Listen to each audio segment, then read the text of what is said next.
दोस्तों, एक छोटे से गांव के एक छोटे से झोपड़ी में शीला अपने पति रमेश के साथ रहता था। शीला एक सुंदर औरत थी, लेकिन उसका पति रमेश एक पैर से लंगड़ा था और उसके एक बेटी भी थी।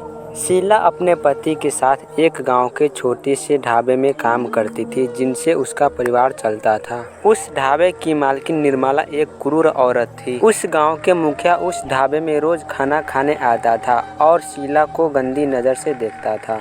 यह बात शीला अपने पति रमेश से बताया कि जाकर के उनको कहो कि हमें इस तरह गंदी नज़रों से न देखे। एक दिन दोनों उस ढाबे में काम करने जा रहा था, तभी मुखिया के आदमी वहां आकर उसे रोक लेता है और बोलता है कि तुम मुखिया के दरबार में चले जाओ, लेकिन शीला नहीं मानती है। अगले दिन शीला जब काम करने गई थी ढाबा पे, तभी वहां पर मुखिया अपने आदमी के साथ चला आता है।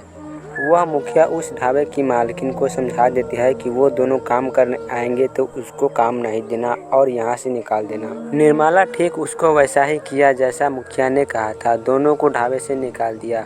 अगले दिन देखा कि घर पे जाते ही उसकी सारा सामान बाहर निकाल दिया है और वह रूम का मालिक उसे घर से भगा देता है। बोलता है कि तुम पैसे जमा करो तभी मैं रहने दूंगा। ये सब बस मुखिया ने बता दिया था सभी गाँव वालों को इसी को कहीं नहीं रहने देना। मुखिया ये सब इसलिए किया था कि लास्ट में शीला लाचार होकर उसके दरवाजे पे चले आए, लेकिन शीला ऐसा नहीं कि वह अपने घर वालों के साथ एक जंगल चला गया और जंगल में उसकी बेटी बेहोश हो गई।